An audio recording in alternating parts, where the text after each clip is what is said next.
Good morning, y'all, and welcome back to the channel. I've decided I want to work for myself, so I'm starting a landscaping company. I know what you're thinking. What do you know about landscaping? Well, once upon a time, a long time ago, I mowed yards for a living. I started in high school, and then I mowed all through college, and I even mowed about 3 years after graduating college because, well, it was a great job. It became a full-time job.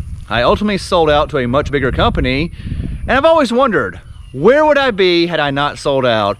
And what would I do differently if I were to start a landscaping company today? Well, this video is about what I'd do differently if I were starting a landscaping company today. And the first thing we need to start this business is we need a trailer. Welcome to Washita Trailer Sales here in Orange, Texas. So when we started looking for what trailer we needed, Washita was one of the only dealers in the area that had multiple options for us to come look at. So we made the drive down to Orange, Texas to take a look at them, and we liked what we saw. They didn't have exactly what we wanted, so we ordered a custom trailer, waited 4 weeks, and today we're here to pick up that trailer. I'm glad we ordered it this way. This thing looks amazing. Are you guys ready to see it? What do y'all think? Doesn't that look amazing? Perfect match to the work truck. So we got the work truck, and we got the matching gloss trailer. Hey, look at that. Hey, Kevin. We settled on a 18-foot by 8.5 enclosed trailer. Man, look at that thing. You guys want to see the inside? Let me put the back door down.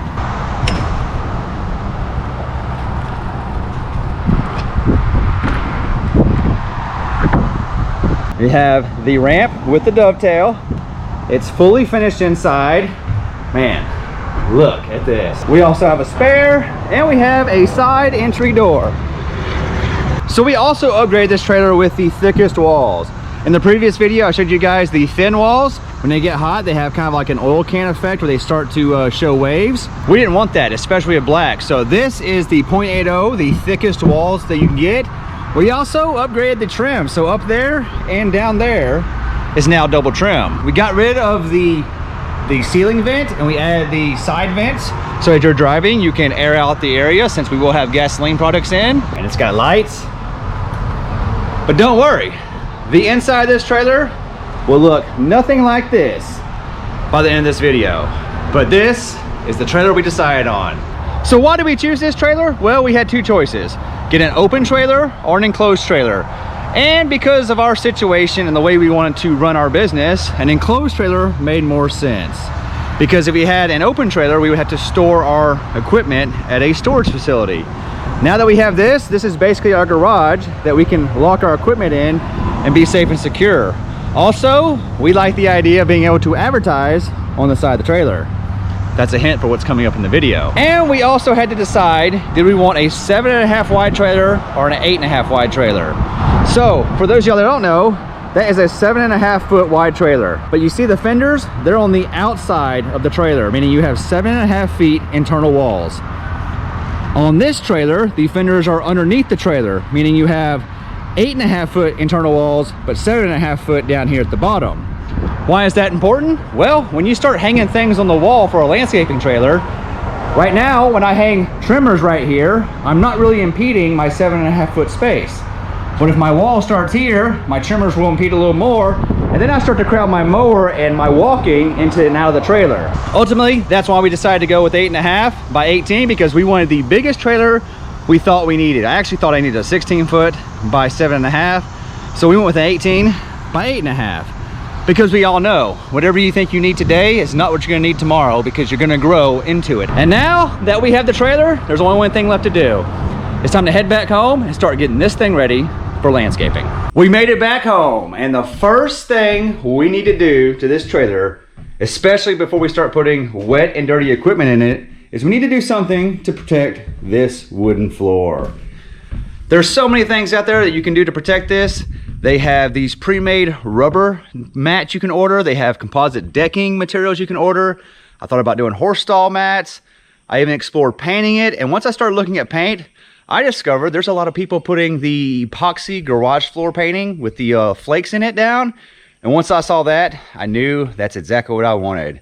So, are you guys ready to see our new floor?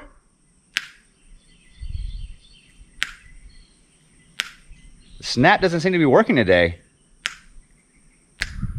And just like that, we have a brand new floor in our trailer. Man, check this floor out. This thing, man, it still looks wet. This thing is awesome. Look at that. So we decided to go with an epoxy, well, I keep saying epoxy. It's actually called polycuramine. It's a Rust-Oleum brand floor. It's a concrete coating. And we decided to put it in our trailer. And there it is. So we had to start off by prepping the surface. So we did some sanding to get it ready. And then we went back and forth on prime or not to prime, because the coating will go directly to wood. Ultimately, we decided to prime 2 coats because the first coat we didn't do a very good job because this wood was thirsty. And then once we saw how good the floor looked, we decided before we put this floor down, we should probably prime the walls. So we put 2 coats of primer on the walls. And now we have a finished out, well, not finished, a painted out inside and an awesome floor for this trailer. Now, if you're interested in more of the how we did this, you're in luck, because we actually made a video from start to finish on the decisions we made while we went with this product, why we decided to sand prime, why we primed the walls, and how we got to this beautiful finished floor. Stay tuned, because that video is coming out very soon. Next up, we need somewhere to work on our equipment, somewhere to store our stuff. So I'm thinking up here in the front, I want to build something, a workbench area with storage underneath and possibly a shelf up here. I'm still thinking about all the ways that we can maximize this space up here and the best way to use it for what we want to do. But I was thinking maybe something like this. And there it is. We have new cabinets and shelves installed. So what we did was we decided to buy a rolling tool chest. We went to Home Depot and got this 61-inch Husky rolling tool chest. It's got tons of storage, tons and tons of storage. And we haven't figured out how to organize this yet, but we're working on it. And then I built a shelf on top, a workstation. So this is plenty big right here. And I put a lip there so I can drive around and things don't fall off. 2 shelves over there. We have a trash can right here. And we built a shelf up top, which also has a lip. And we installed some horse stall mats on top of both of these, so we have a good work area with some rubber. And if you're interested on the how-to and more of the step-by-step procedure on how we built all that, don't worry, there's a video coming out soon on how we did all of this right here. I think it turned out great. But now that we have a new floor, painted walls, and our workstation / organizational area, I'm starting to notice it's really, really dark in here. We should do something about that. And we have lights. We have lights and fans. So we installed LED strip lights on both sides of the trailer. We installed LED strip lights up there, down here, and we have lights in each cubby hole. And we have these 2 fans. And everything works off of a 20-volt max DeWalt battery. So there it is. There's my junction box right there. So we have a 20-volt max battery right here on the side. We have our rocker switches. This one's for the fan. This is for the workbench area. And this is for the main trailer lights. And everything is wired up to run off that 20-volt max battery. So the power comes into this terminal strip. It goes right here to this low voltage shutoff. We installed that so we don't ruin our batteries right there, because at 16.5 volts, you can technically ruin that. So this right here is reading the voltage of the battery right now, but at 16.5, it will kill the power to the system until we replace the battery. It leaves right there, goes back to this terminal strip, comes right here to our step-down converter and drops it to a 12-volt system. And from there, it feeds our distribution panel with fused outputs to our rocker switches.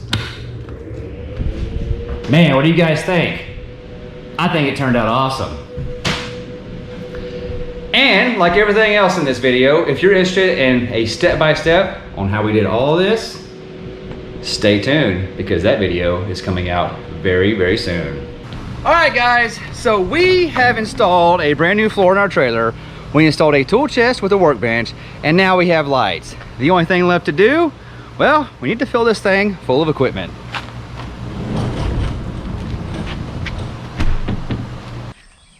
All right, guys, we have equipment. Look at all that. Check out this trailer full of equipment. The first thing we did is we ordered up a whole bunch of Equipment Defender racks so we had somewhere to store our stuff. And we'll start over here. We have a 4-position Equipment Defender trimmer rack. And we decided to load it full of Echo equipment and one steel product. But we went with the 2620 Echo power heads, and they're all the same. Up top, we have a straight shaft trimmer or weed eater. Below that, we have a straight shaft edger. And then we have 2 PAS power heads with several attachments. Right now, we have the articulating hedger attachment and a pole saw. And on the bottom, we did a little modification. We actually used 2 different companies to make this work, but we needed a way to store our pole saw, and Equipment Defender doesn't really have a way, so we ordered up, I believe it's Green Trailer, and we modified our 4-position rack to accept their bracket. And below that, we installed our Stihl HT131 pole saw. This is an extendable pole saw, goes up to 16 feet, and it is a beast. Right here on this side, we have our PAS attachments for these 2 right here. We have a 3-foot extension, another trimmer head, a tiller, a medium reach hedge trimmer, and a brush cutter. Right here, we have 2 backpack blowers. This one up top is actually a fogger mister. It's made by Stihl. It's SR450. You can actually use this to treat bugs and broadcast fertilizer if you want. Don't use that often. That's why it's up top. Down below, we have the workhorse. We have the Echo 791. And this thing right here, it will really move some stuff. Over here, we have a hand hedge trimmer. It is the Echo 2020.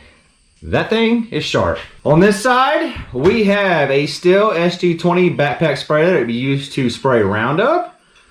Right there, super exciting spare tire. And right here, we have our hand tools. And up front, we have 2 Echo chainsaws, a 3410 and a 620. Both of those are amazing machines. And right here in the middle of the trailer is the main attraction. We have a Skag Tiger Cat 2 61-inch mower with a 36 horsepower big block motor. This thing is a machine. It's designed to cut grass and designed to cut grass in a hurry. And there you have it. There's our trailer full of equipment. Now you will notice we have plenty of room for a second mower. We just haven't got the second mower yet because we don't know what our workload is going to be like. Right now, this one's perfect for the type of yards we're going after, but there's a chance we may need to get a smaller mower depending on the kind of clients we get. So that's why I haven't got the second mower yet, because I'm thinking if I have customers that have gates, I may need a smaller mower. And I really like those new Skag V-Rides, the stand-on mowers. We've been looking at a 36 if we go that route, or say our clients dictate that we need one more of these, we'll go ahead and get another Tiger Cat 2 in a 61-inch, possibly a 72-inch, if the jobs dictate that. Also, I'm thinking about installing some tracks on the floor so I can tie these down while driving. That's still in the works. I also have a weeder line spooler that I'm going to install somewhere right here. We're waiting on our racks for our gas cans. I'm going to have gas cans right there, gas cans right there. Also, some gas cans right there.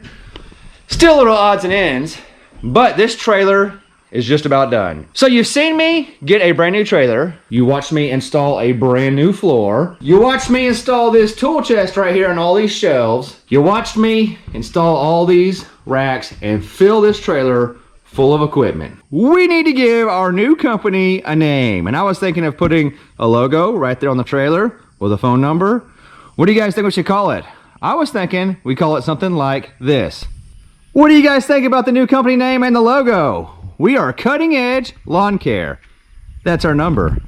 Call me if you need your lawn mowed because we are ready to go to work. So we reached out to Real Graphics here in Lufkin, Texas, and they helped us come up with this logo, and they installed the wrap for us this morning.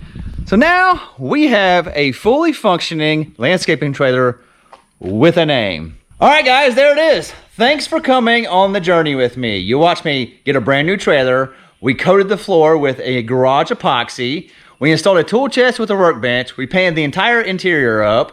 We installed lights and fans. We hung equipment racks and filled the trailer full of equipment. And now we have a name. And if you're interested in any of those steps, stay tuned because there's individual videos on each part of this process showing you exactly how we did it. Now that we have this trailer, there's only one thing left to do. It's time to get to work. Anyway, thanks for watching. I love you, and I'll see you in the next one.